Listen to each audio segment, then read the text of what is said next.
Cukup nggak Pak untuk kebutuhan sehari-hari? Ya kadang cukup, kalau musimnya kadang-kadang juga nggak cukup.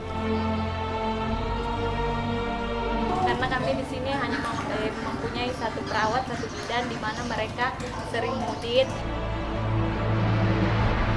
Jadi kami di sini ada yang sakit, saat mereka nggak ada kami merasa kewalahan, jadi susah nyari obatnya kemana lagi misalnya di sini.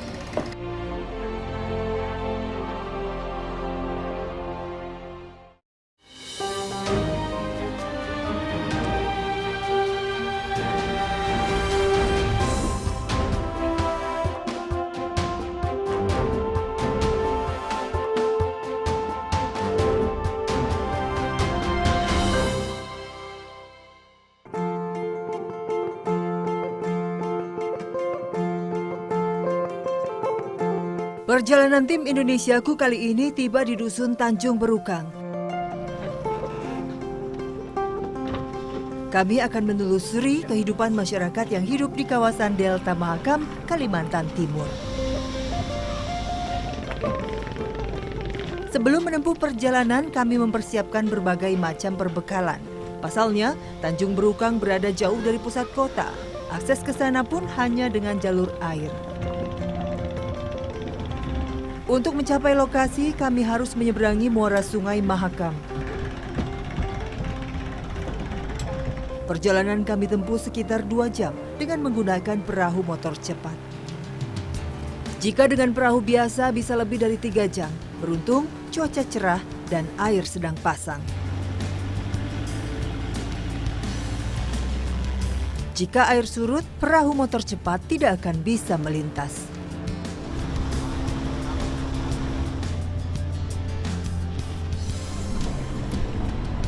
Dusun Tanjung Berukang adalah desa yang unik.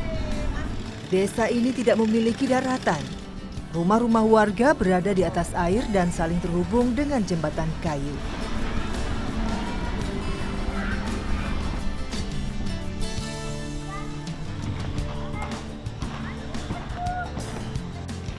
Di pulau kecil ini, mayoritas warga hidup dengan memanfaatkan hasil perairan.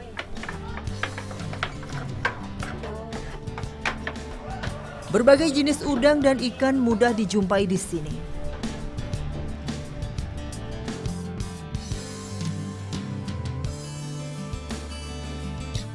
Hasil laut yang melimpah tidak selamanya membuat perekonomian warga di Tanjung Berukang tercukupi.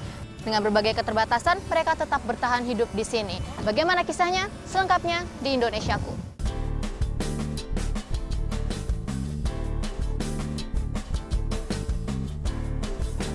Letak Pulau Tanjung Berukang cukup terpencil, yaitu di ujung provinsi Kalimantan Timur dan berhadapan langsung dengan Selat Makassar. Secara geografis, Tanjung Berukang merupakan bagian dari Desa Sepatin, Kecamatan Anggana, Kutai Kartanegara. Kabarnya, pulau ini juga menyimpan potensi tambang dan gas yang cukup besar. Tidak banyak warga yang tinggal di pulau ini, hanya ada sekitar 500 kepala keluarga.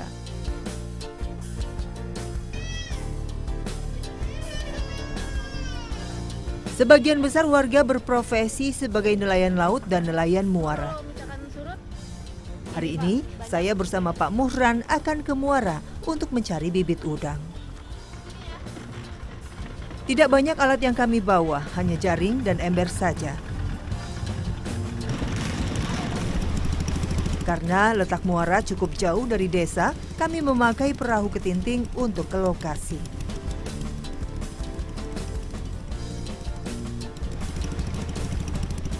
Pinggir hutan bakau adalah surganya bibit udang. Inilah tempat utama nelayan Tanjung Berukang mencari bibit udang.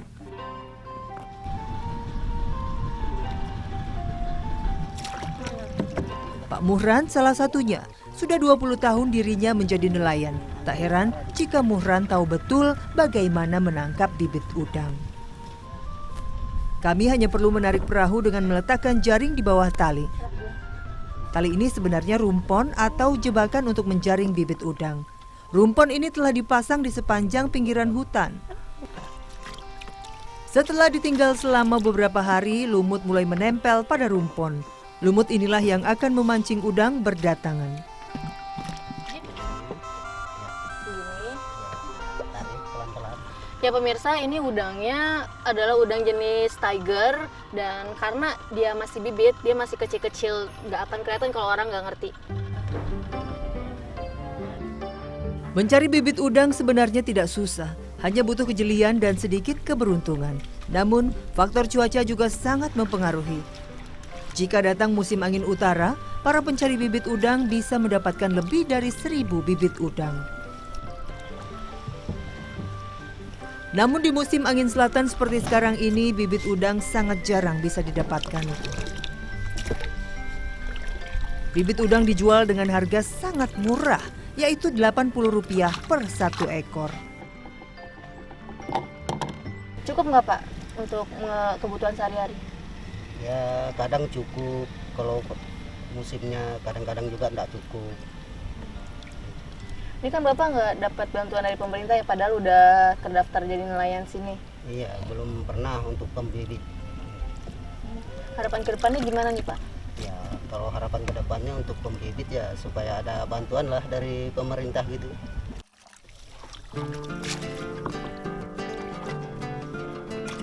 2 jam sudah, namun hanya ini udang yang kami dapatkan. Kami pun menyudahi pencarian dan segera menuju ke pengepul bibit udang.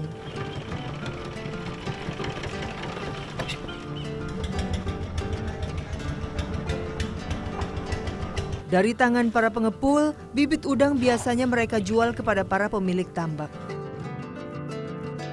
Bibit udang yang kami dapatkan dihitung kembali oleh pengepul satu persatu. Berapa jadinya? 200 biji. Jadinya totalnya? Totalnya kan Rp80 aja satu ini. 16.000. Dia cuma 16.000. Uang hasil mencari bibit udang tidak langsung didapatkan para pembibit seperti Pak Muhran. Nama pembibit dan jumlah bibit yang didapat hanya akan dicatat dan diberikan uang jika jumlah udang yang dijual sudah memenuhi jumlah batas penyetoran. Di Tanjung Berukang tak hanya lelaki yang bekerja mencari nafkah, para wanita pun ikut bekerja membantu suami mereka. Setiap pagi, ibu-ibu di sini bekerja sama memotong kepala udang. Di wilayah ini udang memang melimpah karena banyaknya tambak nelayan. Tak kalah dengan udang, ikan asin pun merupakan sumber penghasilan warga. Hampir semua jenis ikan dapat dijadikan ikan asin. Ikan ukuran besar seperti tenggiri, tongkol, kakap, manyung, dan lain-lain banyak ditemui di sini.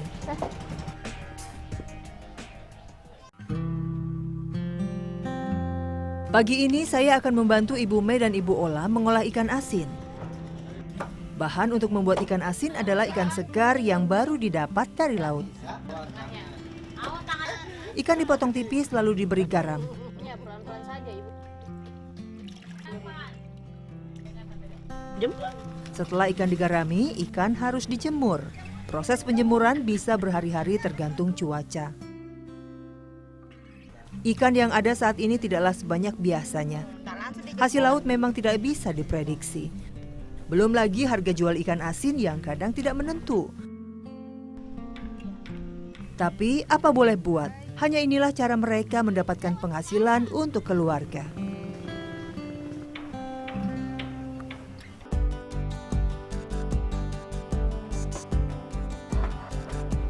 Untuk tambahan penghasilan, warga harus mencari tambahan penghasilan yang lain.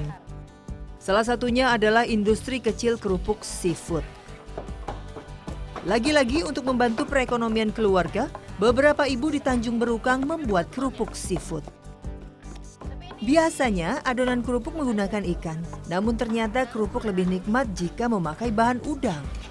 Pekerjaan yang kelihatan gampang ini ternyata butuh keahlian khusus, terutama soal takaran bahan dan rasa.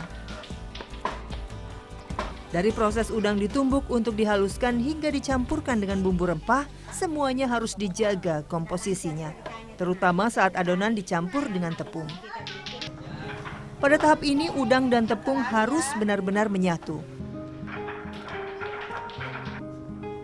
Adonan kemudian dibentuk menjadi gulungan panjang, kemudian dikukus selama 30 menit.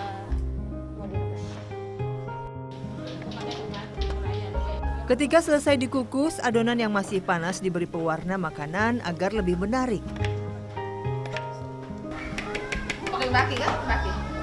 Diamkan beberapa saat agar pewarna kering dan adonan mendingin. Adonan kerupuk ini pun kemudian dipotong tipis-tipis. Nah, bagian potong memotong inilah kunci kerupuk seafood bisa renyah. Potongan tidak boleh lebih dari 1 mm. Jika lebih, kerupuk yang dihasilkan akan keras dan tidak renyah. Yang beli biasanya siapa, Bu? Yang di Samarinda di bawah ada yang pesan dibikinkan. Berarti kalau misalkan nggak ada yang pesan, Enggak bikin. Enggak ada pasaran. Cuma ada yang tahu. Setelah dipotong-potong, proses terakhir adalah dijemur.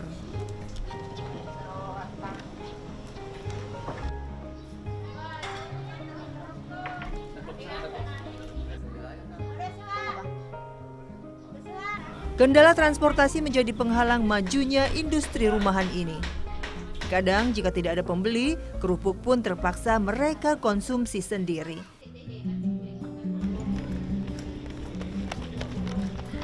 Jauhnya Tanjung Berukang dari daratan juga membuat pendidikan di sini tidak lancar.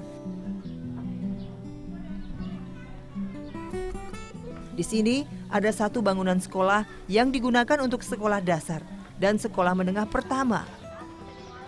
Bangunan sekolah sudah bagus dan sangat layak untuk siswa. Namun pendidikan pasti membutuhkan pengajar. Di sekolah ini ada 18 guru untuk mengajar SD dan SMP. 5 guru PNS dan sisanya masih guru honorer. Namun karena sulitnya transportasi, setiap hari tidak lebih dari 5 guru yang terlihat datang. Keadaan ini membuat terkadang satu guru pun terpaksa mengajar pelajaran yang bukan bidang mereka. Kemudian nyusul lagi di belakangnya siapa? Ada Asma. Timur apa? Ayo ulangi. Harapan kami di sini ya paling tidak kalau misalnya kami masih di sini guru-guru kebanyakan honor, ya bisalah dilirik oleh pemerintah supaya mengirimkan yang sudah PNS.